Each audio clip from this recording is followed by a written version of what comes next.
pendant longtemps, les premiers combats, je me disais, mais qu'est-ce que je fous là? Je pourrais être tranquille à la maison, faire un petit foot avec les potes, c'est sympa un foot.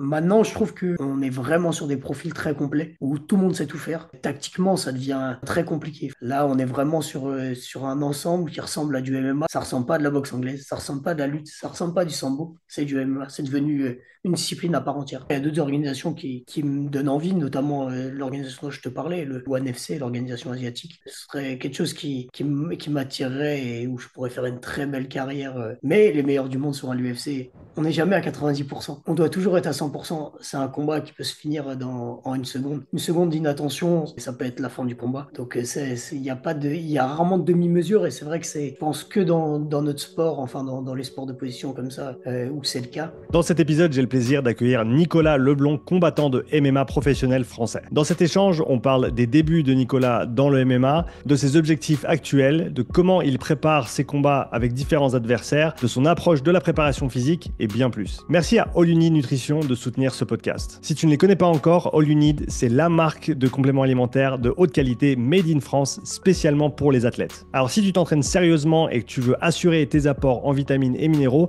ou tu veux complémenter ton apport en protéines avec une whey de haute qualité, utilise le code UPSIDE pour bénéficier de 10% sur ta prochaine commande. Il reste bien jusqu'à la fin de cet épisode pour connaître mon produit préféré chez All You Need et pourquoi j'ai décidé de travailler avec eux. Maintenant, sans plus attendre, voilà mon échange avec Nicolas Leblond. Nico, bienvenue sur le podcast, comment tu vas?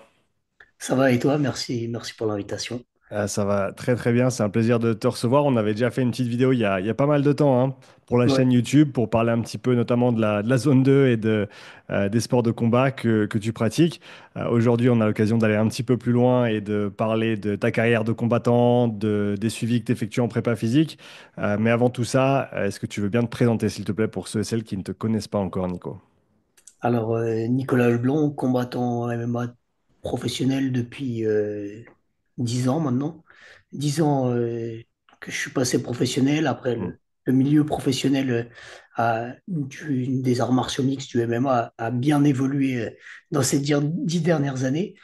Mais voilà, je suis actuellement signé au Cage Warrior, une organisation célèbre, entre guillemets, pour avoir fait connaître pas mal d'Européens qui signent beaucoup d'Européens à l'UFC. Il y a eu bon, McGregor, il y a eu quelques Français, il y a eu Morgan Charrière que tu as eu Mhm. l'occasion de voir aussi sur le séminaire qu'on a fait ensemble.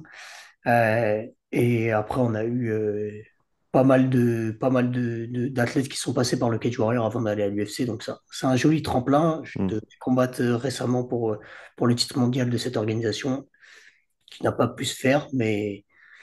Mais voilà, je suis un peu là dans ma carrière. Et à côté de ça, je suis coach depuis longtemps maintenant, depuis 13 ans. 13 ans. J'ai beaucoup enseigné les sports de combat, j'ai enseigné en préparation physique avec des suivis à distance que j'ai repris depuis quelques temps Mhm. et que j'avais un peu mis de côté. Et le coaching, d'une manière générale, je m'étais vraiment focus sur ma carrière à 100% et je faisais simplement des cours collectifs de sport de combat depuis quelques années maintenant. Et Mhm. là, je m'y remets un petit peu depuis, depuis, euh, depuis 6 7 mois maintenant. Ok, super, ça fait plaisir. Ben, hâte de parler de tout ça. Pour commencer, comment t'as découvert le MMA? Je suis judoka à la base. Ok. J'ai 15 ans de judo, donc j'ai vraiment baigné dans les sports de combat. Je suis vraiment, j'ai fait un peu d'autres sports, mais vraiment, j'ai quand même eu une formation, entre guillemets, full sport de combat. Mhm. Et du coup, 4 ans, j'ai commencé le judo. J'ai été compétiteur en judo pendant des années. Et en judo, il faut un peu savoir que surtout en France, il y a un gros niveau en France en judo. Et si on ne fait pas partie des pôles de formation et du sport-études concrètement, Mhm. et ben, c'est compliqué de performer. Et j'arrivais un peu à un moment dans ma carrière où moi, j'étais à l'école, j'étais en formation. Et la première division, c'était des mecs qui s'entraînaient déjà plus de 2 fois par jour, enfin 2 fois par jour. Et Ouais. moi, j'étais à mon petit une fois par jour et je me bataillais pour faire mon une fois par jour. C'était dur Rivaliser. en concurrence et de pouvoir s'opposer à ces gars-là. Et du coup, je suis arrivé dans un moment de ma carrière où finalement j'étais jeune, hein, arrêté avant de passer en senior. Donc T'avais quel âge? j'avais 17, j'ai arrêté à 17 ans, Hmm. vraiment. J'ai fait des championnats de France, j'ai fait quelques petits résultats, mais rien à la hauteur de ce que je voulais. J'ai toujours été un compétiteur dans la tête et dans l'âme depuis tout gamin, donc c'est Hmm. vraiment un truc qui m'a toujours bercé. Donc voilà, et après, on entendait parler un peu de MMA, de Free Fight à l'époque, mais c'était un truc un peu qui existait qu'aux États-Unis. On avait quelques Français à l'époque où je m'y intéressais qui étaient à l'UFC. Il y avait Cyril Diabaté, il y avait Cheikh Congo, il y avait des noms comme ça, Hmm. mais c'était quand même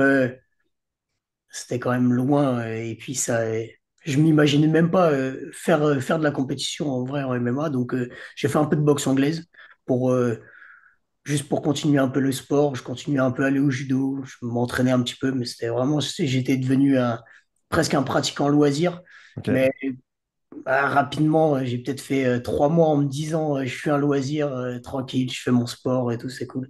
Mais en vrai, ça me démange trop. Je suis trop comme ça. Même si tu me fais faire une course demain, je vais essayer de tout donner pour être le mieux classé possible. Hmm. Même si je suis pas marathonien, ben, je vais essayer de finir le plus vite possible ce marathon et me préparer comme un chien s'il le faut, tu vois. Ouais, ouais, ouais. Donc, euh, donc rapidement, je me suis dirigé vers des des petites compétitions et je me suis après retrouvé dans un club de MMA où en 6 mois, j'ai fait les premières compétitions. Parce que ça me démangeait, j'ai envie de tester. Peut-être au début par le goût du challenge et se dire, ah, bon, j'aurais boxé un jour une fois dans ma vie et Hmm. c'est cool. Et puis, je suis quand même un bon judoka, j'ai quand même un bon background de lutte et de sol. Donc, allez, on y va. Et puis, un peu par défi. Et puis, on se retrouve dans le truc. Et puis, à 18 ans, ça fait de l'adrénaline, c'est cool. Et puis, je me suis pris au truc et finalement, j'en suis là aujourd'hui. Ouais, t'as pas arrêté. Euh, C'était quoi tes premiers souvenirs de combat en MMA justement après cette transition depuis le judo? C'était quoi forcément tes points forts, comme tu as dit, le sol, tout ce qui est lutte. Euh, mais comment tu as vécu ces premiers combats en MMA en venant d'un sport comme le judo? C'est particulier quand on rajoute les coups. Déjà, toute la partie frappe, ça change quand même la dynamique d'une compétition. Mhm. Euh, Même si l'aspect compétition est stressant, donc je trouve que peu importe, et surtout quand on monte dans le niveau, mais en vrai, c'est même pas toujours vrai. Je pense que t'as des athlètes qui vont faire une compétition de CrossFit totalement loisir et qui sont stressés de la faire. Donc en Mhm. vrai, chacun à son échelle euh, a son stress, et ça veut pas dire que moi, au Quai du Horreur, j'ai moins de stress que le gars qui va faire son premier marathon, parce que 40 bornes, c'est énorme. Enfin, un peu plus de 40 bornes. Tu vois, dans l'idée, moi, je trouve il y a pas tant de différence. La seule chose, c'est peut-être le côté, euh, peut-être le côté blessure. Mhm. J'ai inclus blessure dans KO, trauma crânien, etc. Et même si, bon, à 18 ans, tu as beaucoup moins ça dans la tête. Et au fur et à mesure du temps, en tant qu'athlète, c'est un truc que tu te sors complètement de la tête parce que ça fait partie de ton sport et que c'est un élément qui fait partie d'un point marqué, presque comme on pourrait dire au foot, et que finalement, t'es conscient du risque, t'es conscient Mhm. des risques, et on y va, et je me suis entraîné très dur pour ça et pour pas le prendre aussi, même si ça fait partie du jeu. Mais je pense que quand on commence justement sur une compétition, la première compétition, on se rend pas compte euh, à quel point on va avoir envie de gagner ce combat et on peut le perdre aussi. Et les premiers échanges, c'est assez particulier de sentir quelqu'un que tu as vraiment envie de gagner et du coup de taper fort et d'essayer de vraiment étrangler quelqu'un, etc. Et pareil, à l'inverse, de le ressentir. Et ça, j'ai pu voir des athlètes des athlètes très forts à l'entraînement qui n'avaient pas ce goût-là pour pour la compétition parce que il y a un réel aspect tactique qui est très présent dans cette discipline. Mais si t'as pas ce petit truc en plus de, dur au mal, entre guillemets, d'être capable de se mettre dans le rouge et d'accepter de pouvoir prendre des frappes et de devoir en donner, et ben finalement, ça débouche sur pas grand-chose. Et c'est un peu ça les premières expériences. C'est vraiment à quel point je veux gagner. À quel point je veux gagner et voilà. Donc, pour toi, c'est ce qui est ressorti des premiers combats que tu as eus, c'était en fait, ça t'est venu comme étant vraiment une réalisation que, ah oui, j'ai envie de faire ça et tu es prêt justement à aller au-delà Ouais. de ce que tu dois faire à l'entraînement, comme tu as dit, le fait de mettre des coups, de prendre des coups. Et donc, est-ce que tu t'es peut-être même découvert un peu une passion lors de tes premiers combats? Je dirais pas forcément une passion à taper forcément quelqu'un dans le Ouais, sens bien sûr. à proprement parler, mais plutôt dans le sens, c'est surtout l'adrénaline en vrai au début en tout cas, je pense que pour les premiers combats, c'est toujours vrai, hein, c'est toujours vrai, même, même après plus de 10 ans. Mais au début, c'est vraiment ça, c'est le côté défi, et puis tu te retrouves dans un ring à l'époque. Et tu sais pas ce qui va se passer, c'est l'inconnu total, tu sais pas ce que tu vaux vraiment. Et du coup, c'est un combat contre quelqu'un, mais contre toi-même aussi. Et du coup, de ressortir victorieux ou non après tant de doutes, parce que tu vois, t'as peut-être 1 heure, 2 heures avant où tu te dis, mais qu'est-ce que je fous là? Tu vois, sur les premières fois, après, tu le sais. Mais, et encore, même, il y en a qui le disent encore. Moi, je le ressens pas trop maintenant, je sais pourquoi je suis là. Mais pendant longtemps, les premiers combats, je disais, mais qu'est-ce que je fous là? Je pourrais être tranquille à la maison, faire un petit foot avec les potes, c'est sympa, un foot. Et finalement, d'avoir tout ce temps de préparation. Moi, c'est plutôt tout le cheminement que je trouve intéressant dans les sports de combat. C'est des mois de préparation, mais c'est vrai dans tous les sports. C'est des mois de préparation. On se fait mal à l'entraînement, on essaie de faire tout le plus intelligemment et le mieux possible pendant des mois pour une réalisation qui va jouer à l'époque de l'amateur en 9 minutes. Mm. Donc ça représente rien et si t'es pas fort ce jour-là, et ben, tout ce que tu auras fait avant ne vaut rien pour le, pour le reste des gens, entre guillemets, même si toi et ton entraîneur et peut-être tes partenaires savent. Mais finalement, toi, tu veux une certaine concrétisation de ce que tu as fait ces derniers mois. Et Mhm. c'est ça qui est intéressant dans le sport compétitif en général, pour sortir même de l'aspect combat. Mhm. Ouais, une chose qui est vraiment particulière dans les sports de combat, notamment le MMA, c'est à quel point bah, tu peux vraiment être en mode littéralement tueur dans la cage ou dans le ring, parce que comme tu as dit, il faut gagner, il faut aller au-delà de cette peur, etc. Et il y a aussi quand même, dans la majorité des cas, je dirais, beaucoup de respect aussi entre les Ouais. combattants. Hein, donc ça se serre la patte avant, en général ça se serre la patte après. Comment toi, tu as vécu ça au début? C'est toujours, j'imagine, quelque chose que tu avais au niveau culturel avec le judo avant, donc ça n'a pas été trop dur de faire cette transition? Non, en vrai, en plus, je suis plutôt tombé en général sur des adversaires où il n'y a pas eu trop de. Il y en a eu quelques-uns, mais pas tant que ça. Et en vrai, le premier, ça a été un peu le cas. Ça a été un peu le cas. Et je sais pas si j'ai déjà raconté cette anecdote, mais mon premier combat, j'ai l'adversaire que je combats au premier tour, c'était un tournoi. C'était un gars qui avait déjà fait des petits résultats dans d'autres disciplines. Et surtout, l'entraîneur connaissait mon entraîneur. Et il lui avait un peu dit, son premier combat, c'est chaud. Et puis, et mon coach de l'époque, Mamour Fall, qui enseigne toujours, il m'avait dit, il est assez cash dans ses mots. Et il m'a dit, tu sais ce qu'il m'a dit? Il m'a dit que tu allais te faire défoncer. Et c'était un peu dit cash pour un jeune, tu vois, mais sur le coup, C'était c'était à cool, je combien, m'y attendrais. c'était à Donc, combien de temps du combat, ça, qui te l'a dit comme ça? ouais, c'était peut-être 1 heure avant. Même pas. Pour te mettre bien à l'aise. Et ouais, non, c'était genre, j'ai déjà fait des combats, et il me regarde, et puis t'es concentré dans ton truc, il me regarde, il m'enlève un écouteur, il me dit, t'as peur? Bah ouais, un peu quand même. Mais bon, c'était des bons souvenirs, j'ai des très bons souvenirs avec Mamour.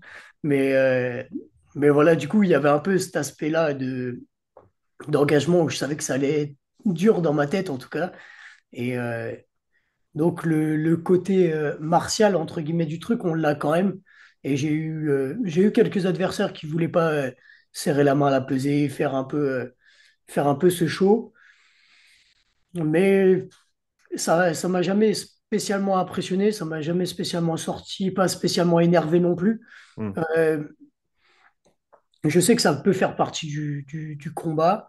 Je sais que c'est principalement pour le show. J'ai jamais eu aucun adversaire qui a pas voulu à la fin du combat me serrer la main ou échanger quelques mots avec moi à la fin. Donc, c'est aussi une expérience et de comprendre que ça fait partie du jeu. C'est un sport spectacle comme peu de sports en réalité. Hmm. Le son. Et là, on est vraiment dans le sport spectacle, donc c'est particulier. C'est intéressant ce que tu as dit. Tu as dit ça fait partie du combat parce que Ouais. il y a aussi cette préparation et ce combat psychologique hein, qui peut se jouer en amont selon comme tu as dit, selon ce qu'a fait l'adversaire avant, selon ce que toi tu as fait, selon ce que tu as dit, etc. Toi, tu as dit c'est pas nécessairement un jeu que toi tu joues nécessairement dans ta pratique ou tu vas quand même utiliser ce levier de temps en temps. Non, je l'ai pas trop fait. Je l'ai pas trop fait. Je suis pas trop.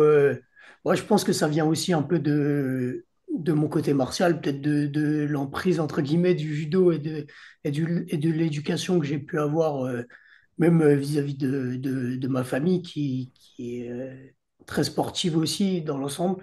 Et je pense que ça donne un peu côté on se donne à fond, mais pas mauvais perdant. Je vais Hmm. tout donner s'il faut que je vomisse à la fin d'une course pour revenir à la course, moi je vais le faire.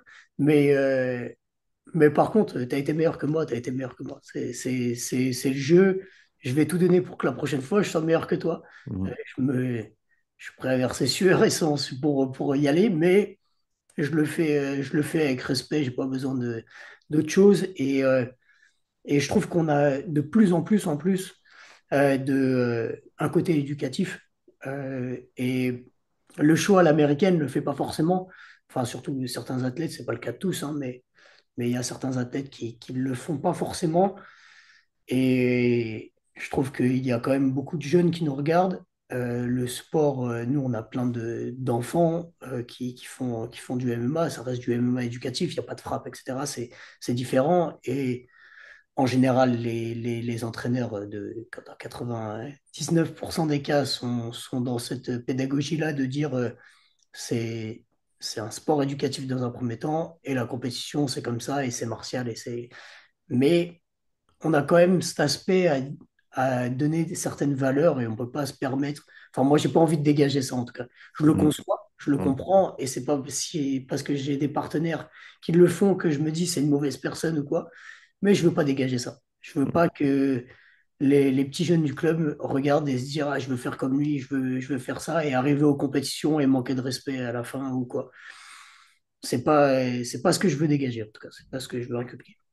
À quel point, tu as parlé du show à l'américaine, on peut penser à certains noms, bah, tu en as cité un, Conor McGregor par exemple, quand il combattait, qui jouait énormément sur ce levier-là, hein, l'intimidation psychologique et tout ce côté-là. Dans quelle mesure c'est juste du show? Dans quelle mesure il y a aussi un côté, en faisant ça, tu prends confiance en toi? Parce que forcément, il faut Ouais, avoir confiance en tes compétences quand tu vas combattre dans une cage. Et si tu penses pas que tu peux gagner, il y a de grandes chances que tu gagnes pas. Donc, parle-nous un petit peu de ce côté-là et comment tu vois ça, comment tu vois ça. je pense d'une manière générale que euh, ça doit être assez naturel. Si c'est dans ta personnalité, si tu es quelqu'un qui aime faire le show, qui aime ce côté-là, tu peux le faire, mais je pense qu'il faut pas le forcer. Hmm. Et il y a plein d'athlètes qui essaient de le forcer, et je trouve que c'est souvent pas joli à voir, entre guillemets. Et après, pour le côté psychologique, c'est pareil, ça marche contre certains athlètes. Et je dirais pas, c'est jamais, à mon sens, en tout cas à haut niveau, l'athlète en face qui fait peur. c'est toutes les retombées derrière. Bon, on peut prendre l'exemple de McGregor contre José Aldo. Je sais pas si Hmm. tu vois ce combat-là qui a duré 13 secondes. Ouais. Euh, 13, ouais, je crois que c'était 13. Et il y a eu des mois et des mois de trash talk, de show. Et puis, un de mes entraîneurs et le patron du NR Fight, Nicolas Régnier, il vit au Brésil et il côtoyait un peu José Aldo, enfin, en tout cas, certains de ses partenaires et lui de temps en temps. Et il nous disait à l'époque, quand tu es au Brésil et qu'il y a José Aldo, tout le Brésil lui dit, mec, faut que tu le défonces, mec, faut que tu le défonces. Et il avait le poids d'un pays sur le dos. Et en soi, il n'avait pas peur, je pense, de l'athlète en soi. Il Hmm. ne disait pas, je vais prendre un KO, c'est compliqué. Il se disait juste, regarde comme je vais décevoir tout le monde.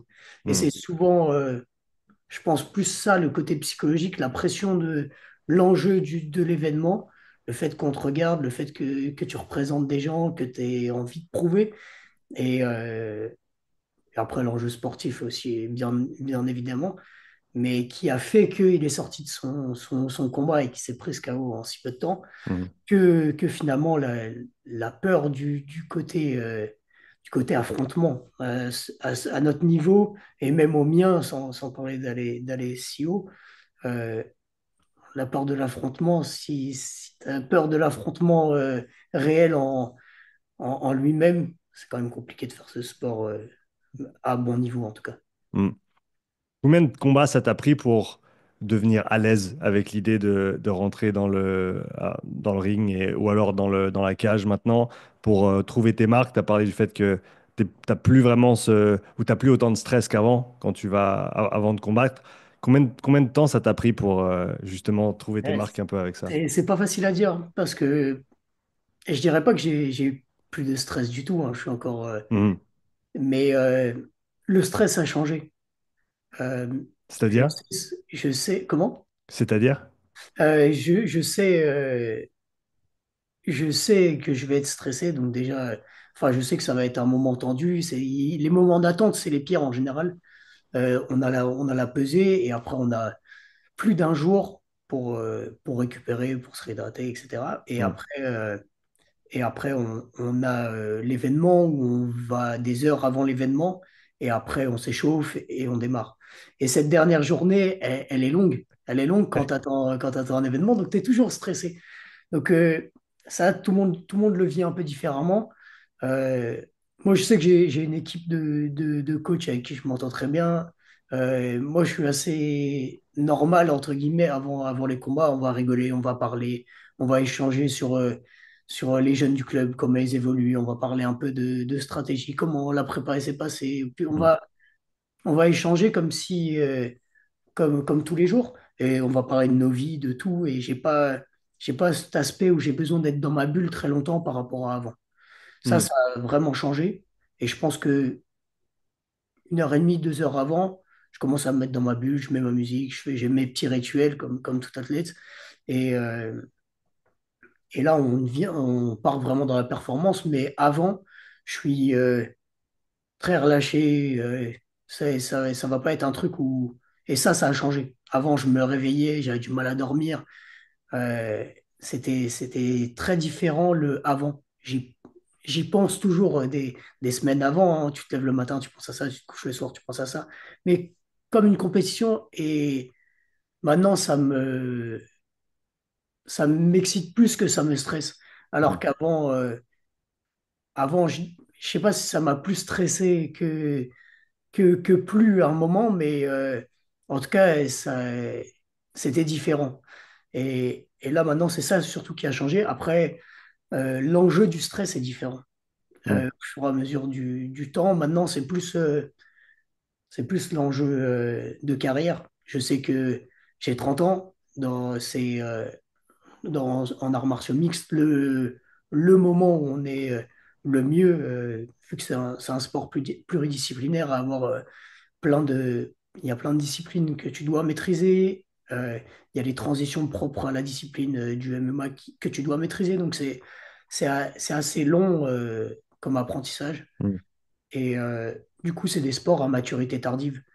Et, Du coup, le physique est un peu entre les deux. Il faut maintenir parce qu'on sait qu'à 30 ans, on est encore bien, mais c'est quand même, on tombe un petit peu à partir de là, entre guillemets, même si maintenant, avec la prépa physique, on arrive quand même à être fort beaucoup plus longtemps, à Mhm. être fort dans sa globalité, Mhm. j'entends.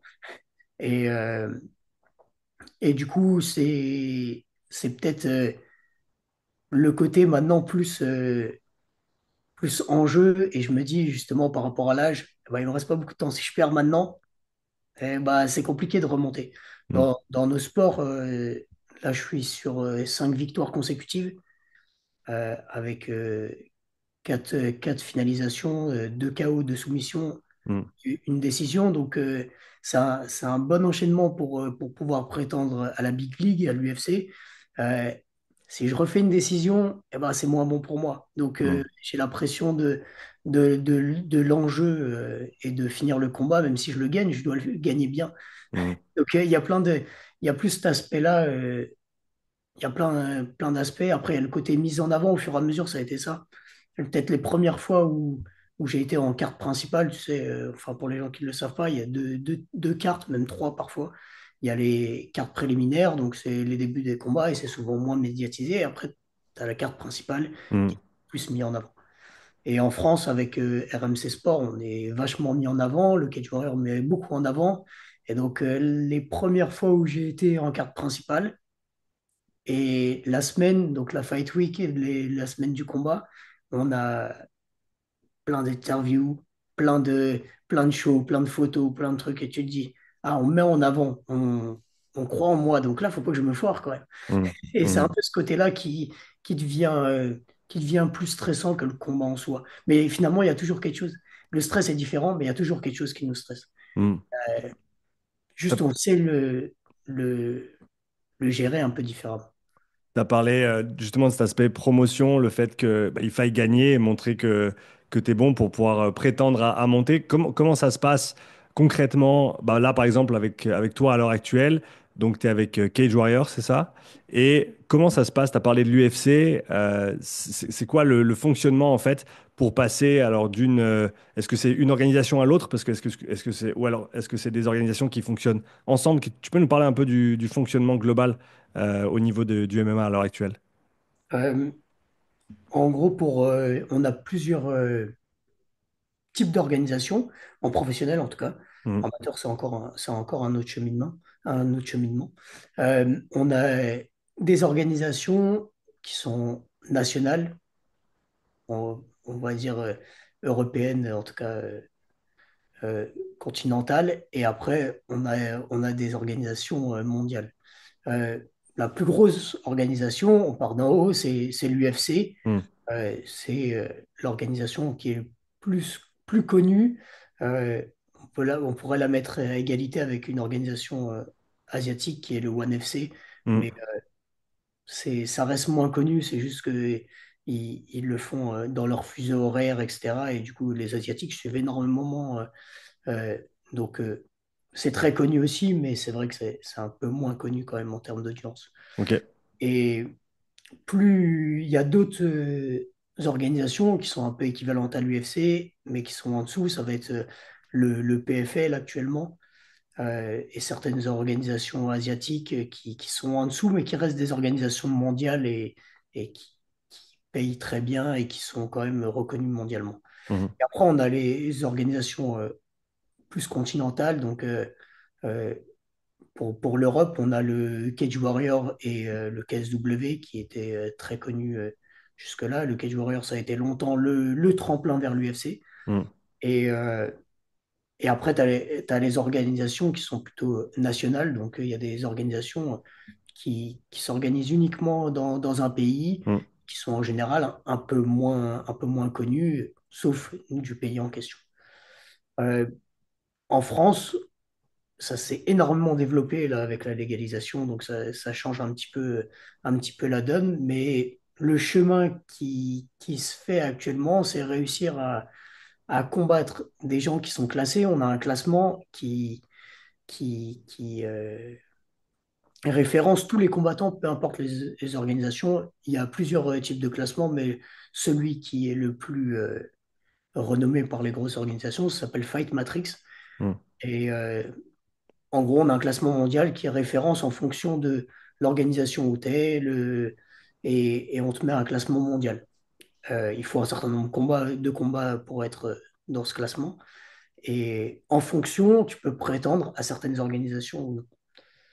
Et bien sûr, après, il y a une histoire de renommée selon les organisations. Le Cage Warrior, en étant une organisation qui a déjà prouvé et qui est un peu considérée comme une antichambre de l'UFC, eh ben, c'était la porte d'entrée pour les Européens la plus facile à l'époque où j'ai signé, en tout cas. Hmm. Maintenant, on voit des gens un peu plus sortir même d'organisations qui sont basées sur le sol français uniquement. Mais c'est toujours le même principe. Il faut faire un certain nombre de combats pour que, pour que l'UFC, pour aller chercher juste celle-là, puisse s'intéresser à toi. Donc, ce qu'il faut pour ça, théoriquement, c'est une série de victoires consécutives, mais il faut quand même un certain nombre de combats. Si on n'a que 5 combats en carrière, ça fait un peu juste. Donc il faut en général, idéalement, entre 5 et plus de combats, être sur une série minimum, en général, de 4 victoires consécutives, si possible avec des finalisations, Ouais. pour faire un peu le buzz autour de ton nom, et, euh, et de préférence contre des adversaires qui ont été classés à un moment. Donc, c'est un peu tout ça qui fait que l'UFC peut t'appeler. Et après, c'est un ensemble de tout. Donc, donc c'est un ensemble de classements, de séries d'invincibilité, de, de show, donc de buzz autour de ton nom. Et après, c'est l'opportunité. C'est l'opportunité, c'est être là au bon moment, c'est être là. Ils cherchent quelqu'un dans ta catégorie, tu es prêt à faire le poids en 3 semaines, et ben let's go, c'est pour toi. Ouais, parce que comme tu as dit, ils peuvent t'appeler, mais c'est pas genre, Ouais, ah, j'ai tant de points, donc ils vont m'appeler. ouais, non, Ça reste une c'est vraiment. opportunité qu'il faut aller chercher, mais C'est ça. c'est pas fait d'avance, quoi. C'est ça exactement. C'est vraiment. Il y a pas. C'est pas je gagne les championnats de France, je gagne les championnats d'Europe, j'arrive à l'UFC. Ouais, ouais, c'est ça. C'est, il y a des grands champions, des gens qui ont une carrière immense et qui n'ont jamais été appelés à l'UFC. Hmm. Parce que, pour plein de raisons, ça peut être l'adversaire que je devais prendre pour la ceinture, là, c'est un bon exemple. C'est un athlète qui est classé 45 mondial. À l'UFC, il y a des gens qui sont bien loin derrière ça, qui peuvent Hmm. être autour de 150 mondial. Et il est sur 7 victoires consécutives. Euh, mais il a tendance à avoir un style un peu fuyant, où finit pas trop les combats. Il a quand même des finishes, mais dans l'ensemble de son combat, c'est très stratégique. L'UFC n'aime pas, il est pas tout jeune. L'ensemble fait qu'il n'a jamais été appelé à l'UFC. Et Hmm. c'est un gars qui est champion du Cage Warrior, donc qui est bien classé, qui a tout qui est bien, mais Ouais, donc ça joue aussi. Il faut qu'ils veuillent t'appeler. ouais, c'est ça. Hmm. Et des fois, ça peut jouer à pas grand-chose. Ça peut jouer à une annulation de trop, ils se disent, ah, lui, il se blesse souvent. Bref, je vais prendre l'autre, lui, il se blesse jamais, il combat toutes les 2 semaines. Hmm. J'exagère, hein, ça n'existe pas, Bien sûr, ouais. mais dans l'idée, ça se joue à ça. Ils ont le choix, tout le monde veut. Donc, Ouais. c'est la NBA. Toi, ton objectif ultime, c'est d'aller Ouais, combattre en quand même. UFC? En vrai, comme je te disais, c'est vraiment le côté sportif qui m'a toujours animé. Euh, L'argent, j'aurais d'autres moyens de le faire. Si j'avais passé les 10 dernières années à essayer de faire de l'argent, je serais beaucoup plus riche qu'aujourd'hui. Peu importe, peu importe la prime que j'ai avec toute l'énergie que j'ai pu mettre ces 10 dernières années, et je pense que j'aurais plus d'argent, peu importe le choix de carrière que j'aurais fait. Hmm. Euh, Maintenant, le côté sportif, le côté euh, humain autour de la performance, ça s'achète pas, même si ça rentre dans la balance, hein. Il y a un moment où on est humain et bien sûr que si on rentre en contact avec des très gros zéros, et ben, il y a un moment où ta tête est réfléchie. Hmm. Et non, l'UFC reste numéro un. Ce sera un choix par dépit, entre guillemets. Si je passais à autre chose, après, il y a d'autres organisations qui me donnent envie, notamment l'organisation dont je te parlais, le ONE FC, l'organisation asiatique. Mhm. Ce serait quelque chose qui m'attirerait et où je pourrais faire une très belle carrière. Il y a plein d'organisations où on peut prétendre à faire une très belle carrière sportive, mais les meilleurs du monde sont à l'UFC. Donc, Et tu as envie de te mesurer au si, meilleur pour... ouais, ouais, si tu voilà. pars du principe où tu es un sportif où tu veux gagner les championnats du monde des JO, bah, tu dois gagner l'UFC. Il y a pas 46 000 chemins. Tu pourras pas, si c'est l'argent qui te fait vibrer, ça peut être un peu différent. Mhm. Ouais, c'est super intéressant le fait que en fait, il n'y a rien de garanti, Mm. que tu dois juste faire le taf et forcément, il faut que... Enfin, t'espères en tout cas que ça va payer comme il se doit.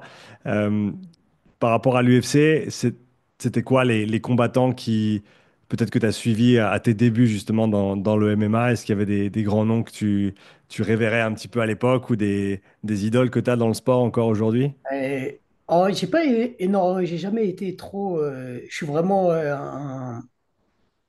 un fan entre guillemets de sport et de performance, mais pas forcément. J'ai jamais été trop euh, impliqué dans une carrière en particulier. Hmm. Je suis vachement dans le soutien et je suis très content. Ça peut être dans n'importe quel sport, hein. Je suis très content quand un Français gagne ou quand un athlète que j'admire pour son Hmm. parcours sportif, pour son style ou peu importe. Mais je pourrais pas te dire un nom particulier. Juste au démarrage, je pense qu'il y avait Fedor Emelianenko, je sais pas si tu vois, c'est un Ouais, bien Russe. sûr. C'est un Russe qui venait du judo et du sambo.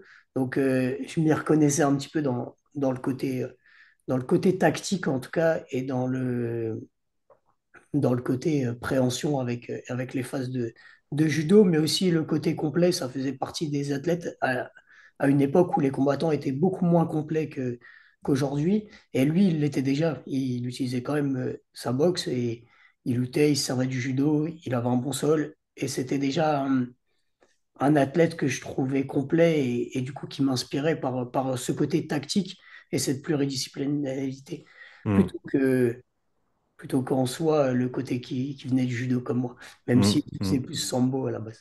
Ok. Et, mais voilà. Est-ce qu'à l'heure actuelle, il y a des combattants que tu suis en particulier, notamment par exemple pour leur technique ou pour leur habileté dans le sport? Est-ce qu'il y en a que tu observes attentivement, soit pour t'en inspirer, soit pour apprendre, soit juste par intérêt, comme tu as dit, pour le sport en général? Je sais pas si je peux te dire des noms comme ça. Je regarde vraiment beaucoup. Je regarde Ouais. vraiment beaucoup.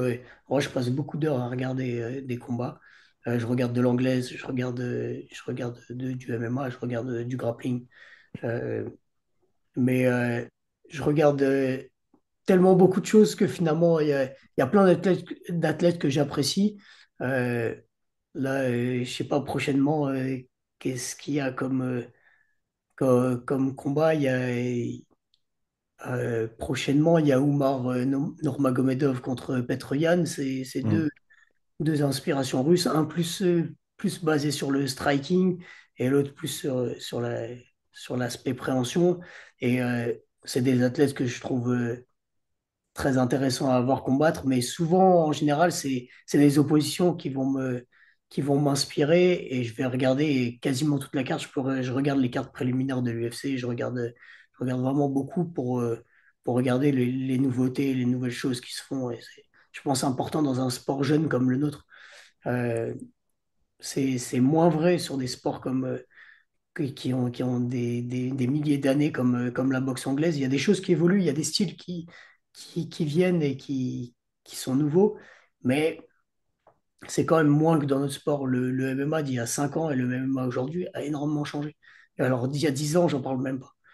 Bah, parle-nous un petit peu de ça, justement, l'évolution du sport. Tu as parlé du fait que tu regardes encore beaucoup de combats aujourd'hui pour justement t'inspirer, voir ce qui se fait, voir tu as parlé de nouveautés. Tu peux nous donner un exemple de choses qui se font peut-être aujourd'hui, qui se faisaient pas il y a 5 ans en arrière et à quel point ça évolue vite, justement? Un exemple assez concret, ce serait le sport amateur. Mhm. Aujourd'hui, on a une construction de carrière de sport en général qui se base sur la boxe anglaise un petit peu, avec le milieu amateur où les rounds sont plus courts, c'est des rounds qui représentent 3 fois 3 minutes, et des mitaines qui sont plus grosses, qui sont en 6 oses avec, c'est des gants à bulles, donc il y a une certaine rondeur sur le gant, donc Mm. l'impact est moins élevé, et ça coupe moins aussi. Et ils ont des protèges tibia, ils n'ont pas le droit aux genoux à la tête, ni aux Mm. coudes, ni à certaines techniques au sol. Euh, le fait qu'il y ait toutes ces choses-là, le fait des gants un peu plus lourds, ça fait que les juges sont plus enclins à juger sur le volume de frappe, Mm. sur le volume de tentative. Mm. Du coup, ça donne, comme en boxe anglaise finalement, euh, où le sport est jugé en fonction du nombre de frappes et pas en fonction des frappes significatives, Ouais. vraiment des vrais dégâts. Alors qu'en professionnel, tu fais que ce soit du 4 roses, donc des vraiment tout petits gants, eh ben, la moindre frappe peut vraiment changer un combat. Et du coup, les frappes sont un peu plus choisies. Le temps est plus long, c'est 3 fois 5 minutes, donc on a le temps de prendre les marques. Et ça, il y a vraiment maintenant deux sports euh, qui sont en train de se créer, comme en boxe anglaise, alors qu'avant, finalement, les amateurs se focalisaient sur devenir pro. Mm. Et là, il y a une vraie construction où ça change. Et après, c'est dans le sport en lui-même, dans le sens où avant, moi j'ai commencé comme ça, on avait tous un sport qu'on commençait, et puis on rajoutait un autre sport, et puis on rajoutait un autre sport, et puis on essayait de mélanger tout ça. Mais finalement, on faisait pas un seul et même sport, on apprenait plein de choses, c'est toujours le cas, c'est toujours ce qui est sympa dans cette discipline. Mais il y a quand même des petits jeunes, on a des jeunes, je m'entraînais avec un jeune ce matin qu'on a depuis, ça doit bien faire 5 6 ans, qui a commencé par le MMA et puis qui finalement a des fondamentaux dans chaque discipline, en boxe, en combat au sol, donc en grappling, lutte à livrer et en lutte, qui Mm. sont pas forcément les plus impressionnants, mais la structure entre tout, la transition entre la boxe et la lutte, la lutte et le sol, et à l'inverse, le sol pour la lutte, pour se relever, etc., sont très forts par rapport à des générations comme moi. Ils sont à mon niveau techniquement sur ces choses-là, alors que ils ont moins de temps de pratique.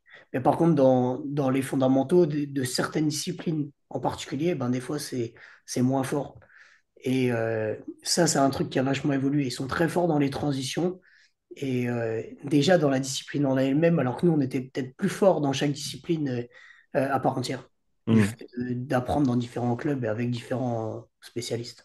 Et après, j'imagine qu'il y a aussi, avec comme tu as dit, le temps et le fait que ce soit un sport qui est jeune, certaines techniques qui sont utilisées plus souvent que d'autres, ou certaines techniques qui, je ne sais pas s'il y a des effets de mode aussi, de certaines manières d'approcher un combat ou d'essayer de le finir qui sont plus ou moins utilisées. Tu peux nous parler un petit peu de ça sur ces dernières années, comment ça a changé? Oui, bah, c'est plutôt, il y a vachement cet effet de mode et il y a cet effet de réussite de certains athlètes.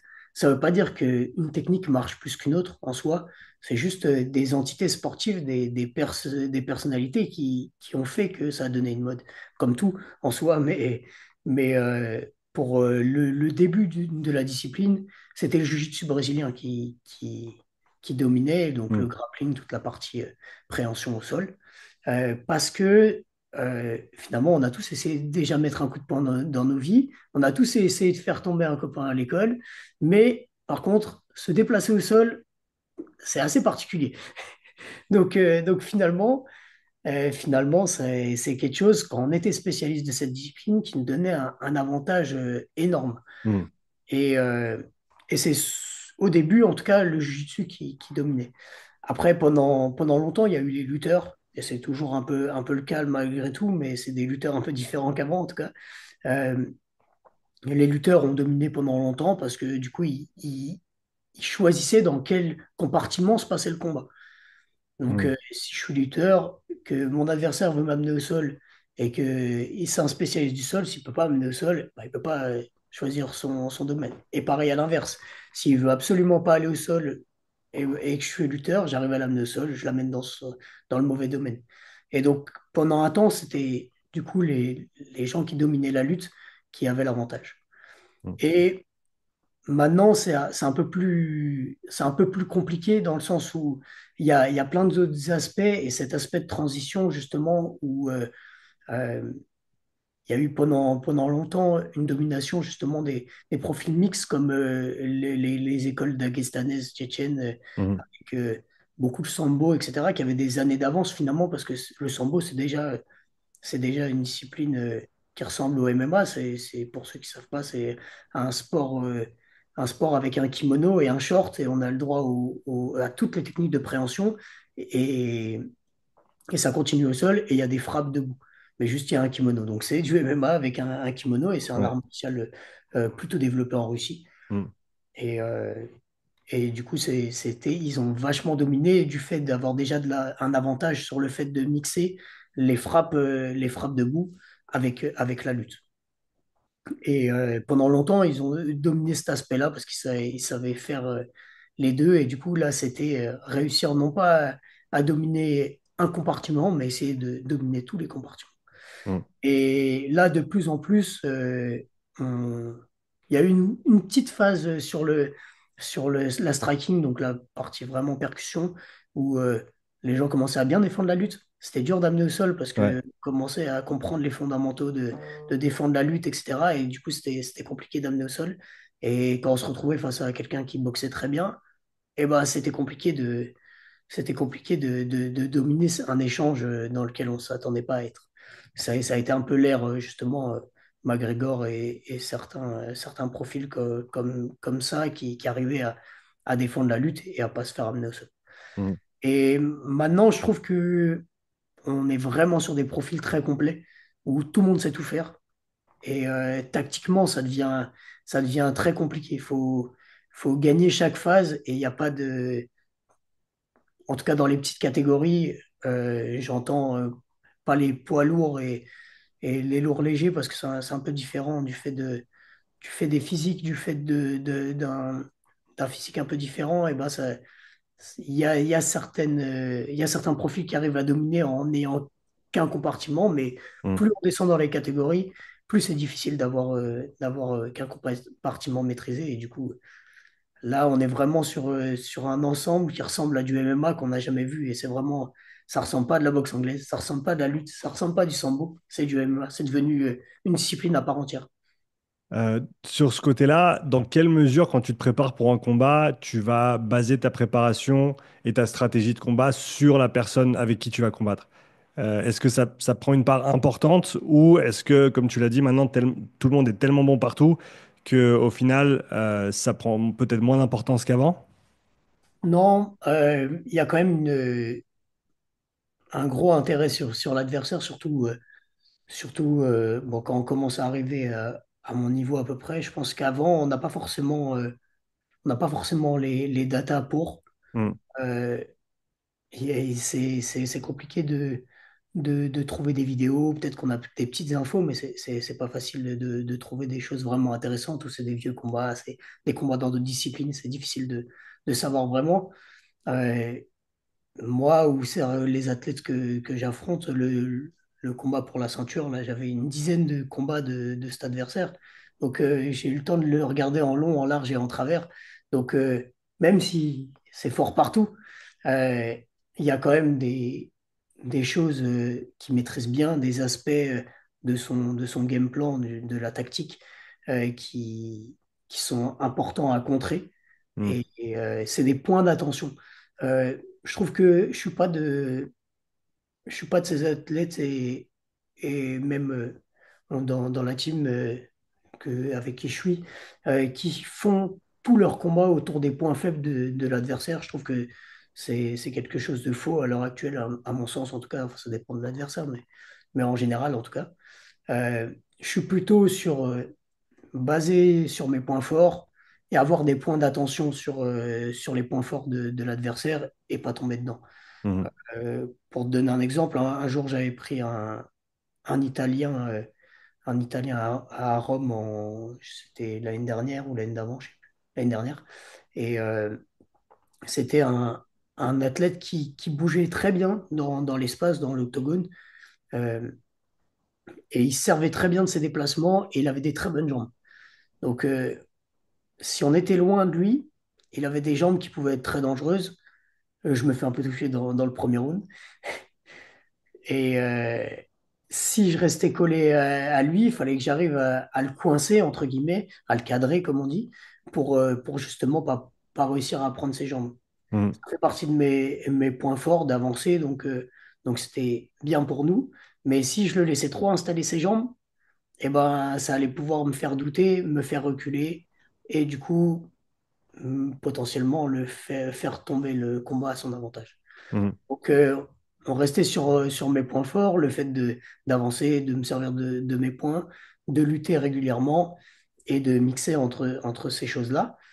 Mais s'il y a une jambe qui arrivait, on devait la punir absolument pour lui faire comprendre qu'il fallait pas qu'il envoie de jambes, ou en tout cas, il fallait qu'il les prépare beaucoup mieux et qu'il soit un peu plus hésitant. Mhm. Et dans la stratégie, pour ce combat-là, chaque fin d'entraînement, tous les jours, 2 fois par jour, euh, j'avais un partenaire qui me mettait des high kicks, qui me mettait des jambes, et je répondais. Et de manière totalement cyclique, avec des partenaires un peu différents, qui me mettaient des jambes un peu de manière différente. Et je répondais systématiquement, je répondais. Je l'ai fait pendant des heures, et ça ressort au combat. Ça ressort Mhm. au combat, il m'envoie une jambe, je le contre plusieurs fois, et puis il commence à m'envoyer une jambe. Et du coup, je commence à plus le marcher dessus, et je prends l'ascendant et je finis par le mettre KO. Mais c'était un point d'attention dans son point fort que je devais absolument contrer. Et, euh, et si j'arrivais pas à contrer ça, ça aurait été compliqué ce combat-là. Ouais, puis Mais j'imagine ça joue un grand rôle aussi dans ta préparation et ta confiance à l'approche du ouais, combat, de aussi. C'est savoir ça. que, ok, je sais qu'il va venir avec ça et je sais que je vais avoir les outils pour y faire face. C'est ça. Après, bon, des fois, c'est la même chose des deux côtés. C'est pour ça qu'il faut pas, à mon sens, baser toute Ouais, une stratégie sur ce qui a déjà été fait, parce qu'il peut faire pareil. Et du coup, il y a des fois où on peut s'imaginer des choses, et en réalité, comme je dis souvent, tant que t'as pas le gars dans les pattes, tu sais pas vraiment ce qu'il vaut.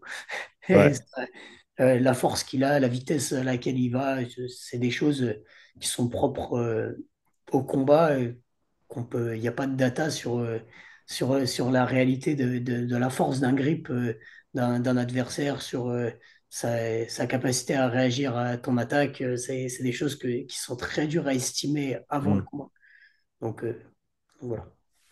T'as déjà combattu des athlètes qui ont modulé, on va dire, leur intensité ou leur vitesse volontairement pour te fausser sur, par exemple, un début de combat ou mettre un certain rythme et ensuite le changer plus tard? Est-ce que c'est quelque chose auquel ça, tu peux vraiment te préparer ou est-ce qu'en gros, si tu as l'impression que le mec, il est à 100%, mais il est peut-être à 95% et d'un coup, sur la dernière minute, il passe à 100, est-ce que ça peut te surprendre?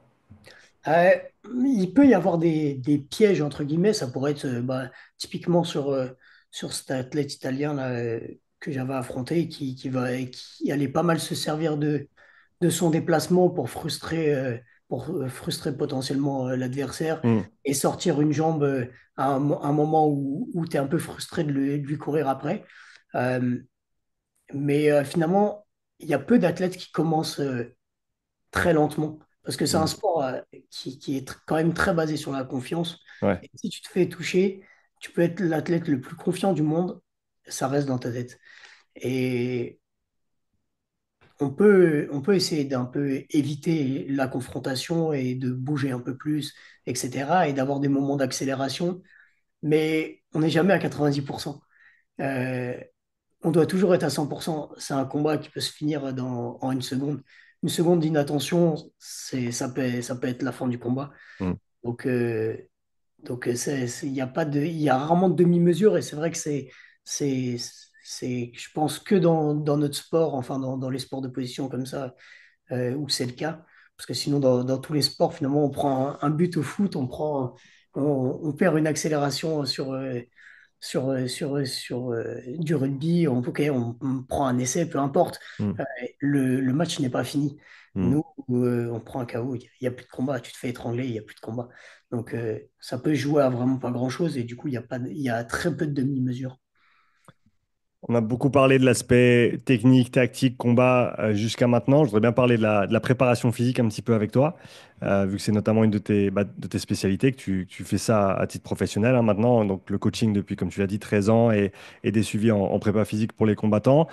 Dans une semaine type d'entraînement pour toi, quelle est la proportion de séances qui sont axées combat et le nombre ou la proportion de séances qui sont plutôt axées sur la préparation physique de manière générale?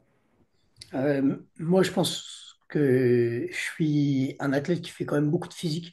Mm. Et, mais j'ai un peu ma théorie en soi, dans le sens où je trouve que plus un athlète a d'expérience et vieillit, entre guillemets, dans la discipline, plus il a besoin de faire de physique. Et moins il en a, plus il a besoin de faire du bagage technique et du volume technique. Mm. Typiquement, on a beaucoup de jeunes au NR Fight à Paris, dans mon club. Et je suis contre, entre guillemets, leur faire faire du physique trop jeune. Alors, ça peut être de la coordination, des choses autour de la discipline ou non, ou alors du foncier, un petit peu, du cardio s'il y a des problématiques. Mais je préfère que tout l'aspect physique se fasse autour de la discipline. Parce que le meilleur conditioning, à mon sens, ça reste la discipline. Il y a rien qui est mieux, mais comme dans le CrossFit ou dans d'autres disciplines, finalement, le sport en lui-même reste un des meilleurs outils de conditioning. Mhm. Et plus le temps avance, plus je trouve que finalement, il y a quand même un peu moins de calibrage à faire pour ma part sur l'aspect technique. Et du coup, peut-être un peu plus de peaufinement à faire sur l'aspect physique, développer certaines qualités à distance des combats, etc., etc. À l'heure actuelle, pour répondre à ta question, je fais plutôt. Alors, j'inclus en général en début de semaine, avant mes sparring, je fais toujours des sparring avec plus ou moins d'intensité selon l'échéance qui arrive. Quand je suis proche de l'échéance, je fais ce qu'on appelle des vrais test matchs. Donc, je me mets dans une cage avec quelqu'un que je connais pas ou peu, et on fait une opposition qui ressemble à un combat, sauf qu'on a des mitaines un peu plus grosses, qu'on a les casques, qu'on a les protèges tibia, euh, mais qui ressemble vraiment à un combat. Quand je suis à distance de compétition, je fais pas d'opposition comme ça, je fais des oppositions avec des gants de boxe anglaise, enfin des Mhm. gants de boxe. Et Qui sont du coup encore plus gros que ceux ouais, que tu c'est ça, utiliserais à la ouais. c'est du 16 ose. Moi, je prends une grosse taille de gants, même si je suis léger. Je trouve que dans tous les cas, c'est quand même quelque chose où on doit se protéger pour durer dans le sport. Mhm. Et du coup, on fait avec gros gants, casque, protège tibia. Et dans un second temps, dans un autre moment dans la semaine, on fait des combats en mitaine où cette fois, on réduit un peu l'impact des frappes et on met l'accent sur la partie lutte et transition. Mhm. Et du coup, en général, mon début de semaine, ça commence par plutôt une séance qui est dédiée à l'explosivité pour être frais sur ma séance, explosivité, puissance, etc. Euh, Avec à la fin une séance de sac. Donc je mélange un petit peu le spécifique Mhm. et ma partie explo, comme ça me crame pas pour le lendemain pour les sparring. Mais en même temps, j'ai un peu cet aspect quand même physique au début de semaine. Mhm. Et après, je fais la partie construction, un peu la partie force et construction, mon mercredi et mon vendredi en général. Mhm. Donc, Et ça- ça représente à peu près ça dans la partie, en tout cas, explo et force. Et après, je rajoute de la basse intensité et du travail de sprint selon les périodes, pareil, selon les périodes de camp d'entraînement. J'en fais pas toute l'année, parce mhm. que même la haute intensité, bon, tu sais, hein. Et c'est fatigant, surtout dans des sports comme le mien où il y a déjà énormément de haute intensité. Mhm. C'est une fois par jour de la haute intensité pour moi, même si ça reste des degrés ce matin, je fais 10 rounds de lutte. En cardio, je pense, le sport qui est le plus dur en termes de cardio, en termes d'intensité. C'est assez énorme, c'est assez dur physiquement en termes de résistance musculaire et en termes de volume de travail. C'est très difficile. Donc, j'ai pas besoin en soi toute l'année de faire énormément de cardio, même si j'en refais régulièrement quand même. Ouais, donc tu as au final une approche qui est très globale sur ta préparation, avec plus de travail général loin des combats, et plus tu te Ouais, rapproches des combats, plus tu vas vers le spécifique. c'est ça. Et pour revenir sur ce que tu disais au début, le fait de plus ta carrière avance et moins tu as besoin de technique, et j'imagine aussi, plus tu peux encaisser de coups et plus tu peux te mettre dans le dur, dans le spécifique justement, et donc plus ça va te coûter potentiellement. C'est ça. D'où l'avantage de ne pas en faire trop, alors que on peut tout à fait faire le parallèle ici, je pense, avec le CrossFit, de se dire que quand tu es débutant en CrossFit, tu as besoin de devenir compétent en haltéro, en gymnastique, Ouais. dans les modalités mixtes, donc il faut faire du CrossFit. Mais à un moment donné, juste faire du CrossFit tout le temps, c'est plus suffisant si tu veux vraiment atteindre le plus haut niveau, et il faut diversifier un petit peu l'approche, quoi. Ouais, exactement. Exactement. Ça fait à peu près ouais, le même parallèle, c'est vrai. Tu as parlé de la basse intensité. Est-ce que t'en faisais déjà avant qu'on se voie il y a quoi? Il y a 3 ans, je crois, avec Rémi Non, Lancou. j'ai vraiment démarré avec toi, avec notre profilage qu'on a fait ensemble. Mhm. Euh, J'y avais déjà porté intérêt, mais et puis on nous en a parlé pendant des années. Quand même j'étais dans le judo à l'époque gamin, on nous parlait de récupération active, mais on le calibrait très mal. Mhm.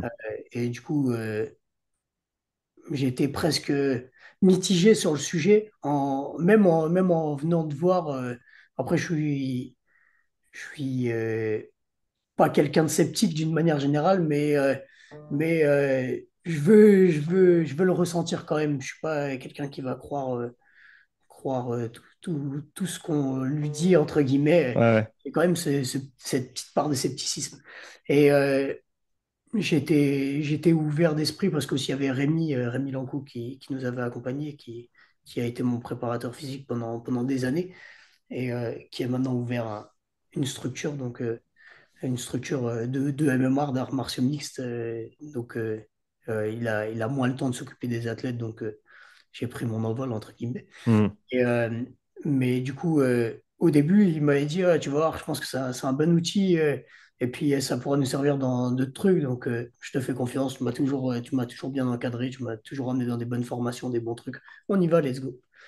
Et finalement, du coup, j'ai vraiment commencé avec toi la basse intensité et ça m'a vraiment rajouté un truc parce que je trouve que finalement, je dis pas que ça n'a pas d'intérêt pour les débutants, entre guillemets, mais quand on arrive à un niveau sportif comme le mien avec des années de pratique et en plus je suis un profil quand même léger en termes de poids qui a toujours eu un bon cardio, euh, finalement, on stagne au bout d'un moment. Et c'est compliqué de faire plus de haute intensité que j'en faisais déjà. Il y a un moment où j'ai atteint mon plafond et il y avait plus trop, en tout cas, j'avais plus l'impression que je puisse vraiment évoluer sur mon cardio, juste sur la gestion peut-être de mes rounds, de mes combats, mais finalement pas sur mon cardio. Et la basse intensité et même la moyenne qu'on avait un peu mis en place euh, m'a fait récupérer un peu de cardio, hein. C'est dit basiquement, mais dans l'idée, en tout cas, Mhm. j'ai reprogressé en cardio Mhm. suite à ça. Et même sur mon volume d'entraînement, ça m'a aidé sur le volume que je pouvais mettre, la récupération entre les entraînements. Et ça, je pensais pas à ce point-là. Tu vois, j'étais ouvert sur l'idée générale, mais je m'attendais pas à ce que sur un athlète aussi entraîné, entre guillemets, ça puisse m'apporter autant de bénéfices sur mon point fort, entre guillemets, qui est le cardio. Pour donner un petit ordre d'idée, à l'époque où tu étais venu me voir avec Rémi et toute l'équipe, ton volume horaire, c'était quoi au niveau de tes entraînements? Combien d'heures tu faisais par semaine au total? Ouais, je pense qu'en termes d'heures, j'ai pas énormément bougé. Ouais. C'est juste la capacité dans laquelle j'arrive à l'entraînement. J'ai toujours été dure au mal, entre guillemets, sur l'entraînement. Donc, peu importe si je suis cramé, je serai à l'entraînement. Ouais. Mais ce que je suis capable de produire le matin à l'entraînement ou pas, ça a changé, c'est plutôt ça. Et surtout dans des sports où il y a de la puissance et de l'explosivité, finalement, c'est presque sur ça que ça a changé, dans le sens où un matin, comme le jeudi matin où je fais beaucoup de lutte, et ben, si je suis complètement cramé de ma semaine, et ben, je développe pas de qualité de réactivité et d'explosivité d'une manière générale. Ouais. Et du coup, je pars sur quelque chose qui est presque faussé dans l'entraînement. Je fais du volume de répétition. Ça ne veut pas dire que je progresse pas, mais en réalité, je progresse pas sur la vitesse d'exécution d'un mouvement. Et j'ai besoin d'avoir un minimum de fond de fraîcheur pour pouvoir performer. Et je pense que c'est plus ce côté-là que ça m'a apporté que en soi le volume à part entière qui est resté à peu près le même. Ouais, donc ouais, comme tu dis, donc le nombre d'heures n'a pas forcément changé. Par contre, la qualité de chaque heure Ouais, d'entraînement a été impactée positivement. Et récemment, on a discuté un petit peu. Tu as aussi passé le pas. On avait commencé sur le vélo.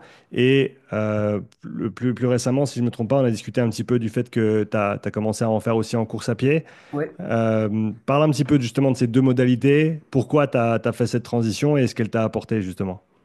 Euh, Bah, mon conditioning, hors le conditioning spécifique, je le fais plutôt sur la piste.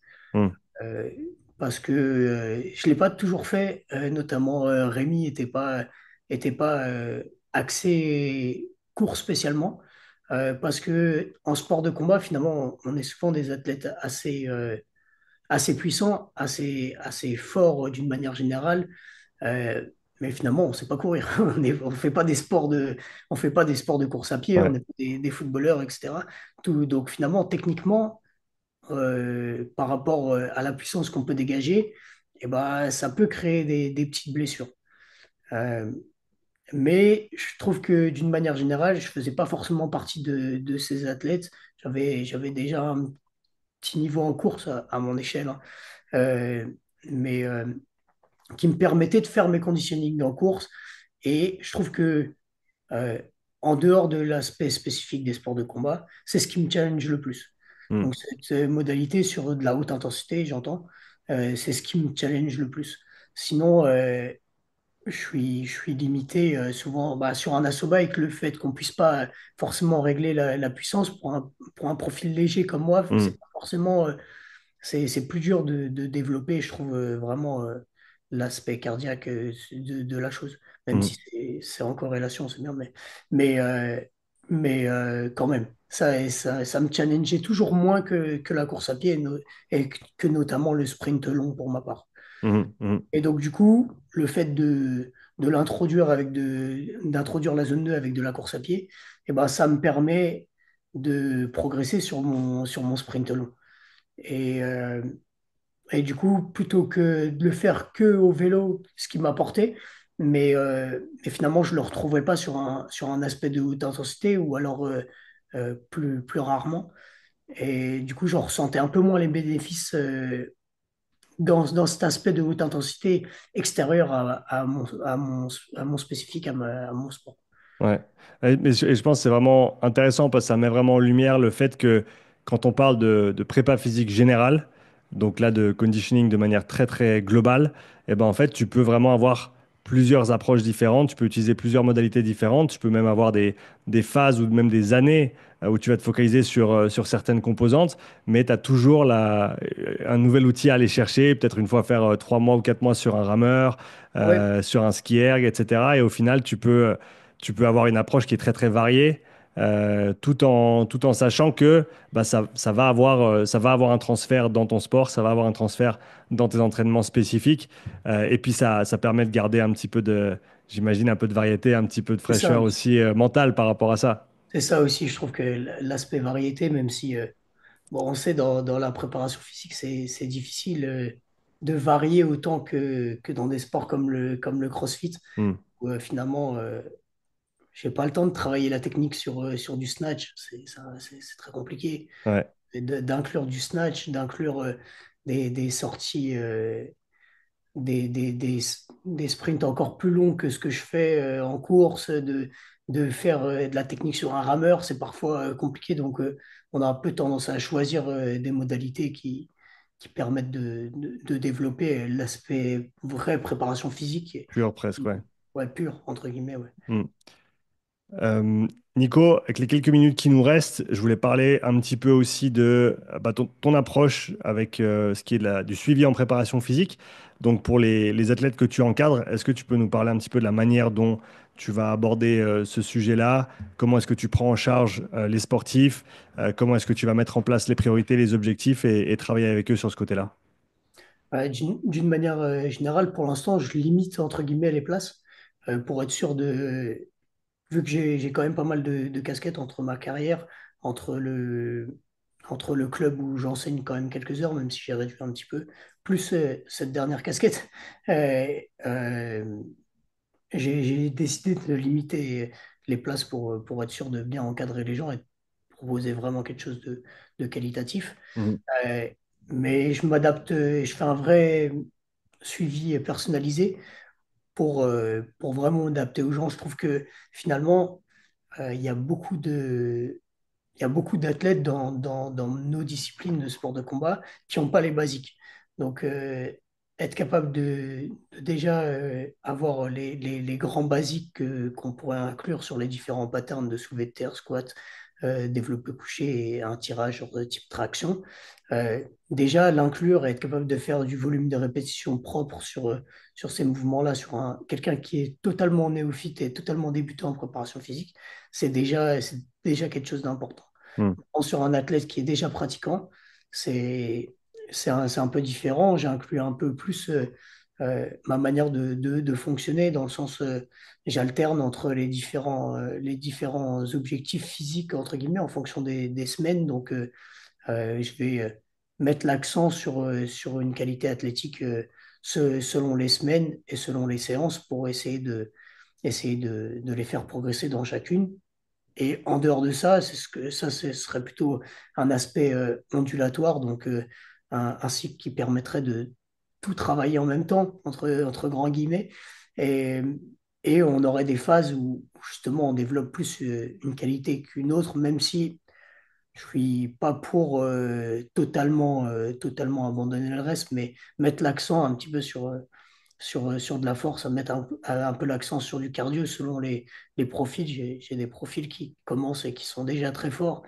Faire un petit plan un petit point sur le cardio avant de repartir sur quelque chose de plus global, c'est quand même quelque chose d'intéressant. Et après, le faire avec ma manière de fonctionner qui ressemble à ce que je fais et par rapport à mes années d'expérience, ce que j'ai pu tirer comme conclusion, ce qui en soi n'est pas une vérité absolue, mais en tout cas, c'est ce que j'ai pour l'instant, pour moi, réussi à tirer des bons résultats. Et sur les gens que j'ai suivis, là, j'ai des bons résultats et je suis plutôt content du suivi et de ce qui en ressort. Et entre la prépa physique et l'aspect combat, forcément, il y a une charge d'entraînement qu'il faut gérer. Comment est-ce que tu approches ce sujet-là avec tes athlètes pour t'assurer qu'ils récupèrent bien et qu'ils puissent véritablement bien encaisser leur volume total plutôt que juste être fatigués tout le temps? Euh, D'une manière générale, c'est pareil, j'essaie de faire un point avec eux, je leur pose des questions, soit par un appel, soit par message, selon leur disponibilité. Mais c'est important que la préparation physique soit un plus Hmm. et jamais un aspect qui puisse blesser l'athlète ou fatiguer trop l'athlète. Alors, il y a des moments où, bien sûr, démarrer une préparation physique en plus de sa discipline, si on essaie de garder le même volume, ça peut, dans un premier temps, être compliqué. Il faut savoir freiner un petit peu pour être capable de mettre en place quelque chose de nouveau. Mais mais d'une manière générale, c'est un point qui est important et j'ai des retours par message. Je pense que c'est ça le principe du suivi personnalisé par rapport à une programmation qu'on enverrait à une personne comme ça. C'est que j'ai le temps d'échanger avec eux et j'essaie de vraiment avoir un suivi particulier où je leur demande comment s'est passée ta semaine, qu'est-ce que tu ressens? Je suis fatigué, ok, peut-être qu'on réduit un petit peu ça, ok, ce volume de série, tu m'en fais un peu moins, etc. Peut-être, et finalement, c'est ça aussi le côté personnalisé qui peut les aider. Et pareil, à l'approche d'une compétition, j'adapte les préparations, bien sûr, en fonction de leurs échéances sportives pour ceux qui sont sportifs. J'ai pas que des compétiteurs. Je sais pas si tu le sais, dans le jiu-jitsu brésilien, dans le jiu-jitsu brésilien, grappling, il y a vachement de catégories. Donc, il y a Ouais. les catégories d'expérience à travers les ceintures. Mhm.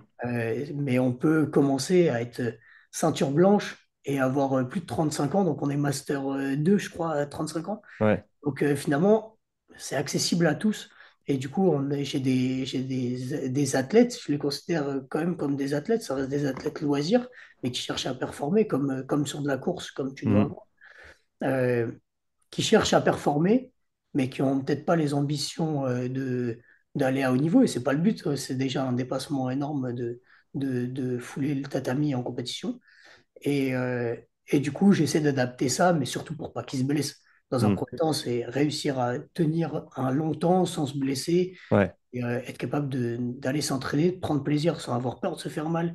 Et après, ensuite, d'être capable de performer, entre guillemets, en compétition. Et performer, parfois, c'est juste monter et faire une bonne prestation. À ce niveau-là, c'est aussi principalement ça, c'est surtout pas se blesser.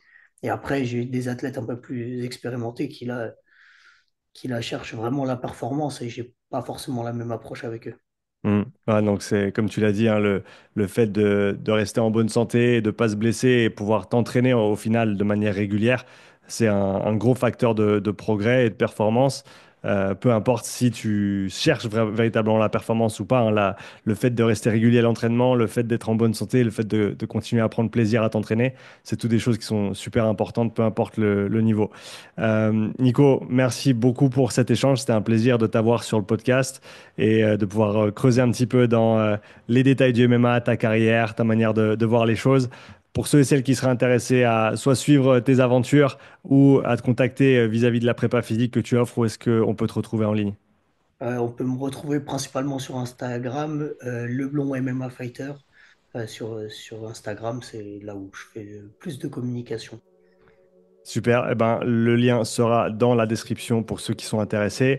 Merci encore et au plaisir d'échanger avec toi bientôt. Merci à toi. Avant de te quitter, je voulais t'en dire un petit peu plus sur le sponsor de ce podcast. All You Need Nutrition est une marque de compléments alimentaires de la plus haute qualité made in France. D'ailleurs, quand ils m'ont contacté au début, ma femme, qui est nutritionniste de formation, avait pas mal de questions sur les différentes composantes qu'ils utilisent. Alors on s'est fait un call de près de 2 heures avec Myriam, qui est à l'origine de toute la gamme All You Need. Après l'appel, ma femme était très contente de toutes les réponses que Myriam a pu lui apporter et était plus qu'heureuse de collaborer avec une marque de cette qualité. Et si ma femme dit oui à une marque de compléments alimentaires, moi je suis les yeux fermés. Personnellement, j'adore leur whey que j'utilise après chaque entraînement en renfo ou alors dans mon yogourt le matin si je veux un peu plus de prot. Elle est pas trop sucrée et le goût cacao est top, en plus elle se mélange vraiment bien. Leur produit One est génial si tu veux un léger coup de boost en plus de toutes les vitamines et les minéraux qu'il peut te manquer si tu t'entraînes sérieusement. Ma femme préfère prendre une seule dosette, moi j'en prends 2, alors assure-toi de trouver la dose qui te convient. Mention spéciale pour leur shaker qui est littéralement le meilleur shaker que j'ai utilisé ces 15 dernières années. Ça fait plus de 2 mois qu'on utilise leurs produits et on est vraiment très content de pouvoir travailler avec eux. Alors si tu veux soutenir ce podcast, clique le lien dans la description et découvre toute la gamme All You Need et utilise le code UPSIDE pour bénéficier de 10% de rabais sur ta prochaine commande. Merci et à bientôt pour le prochain épisode.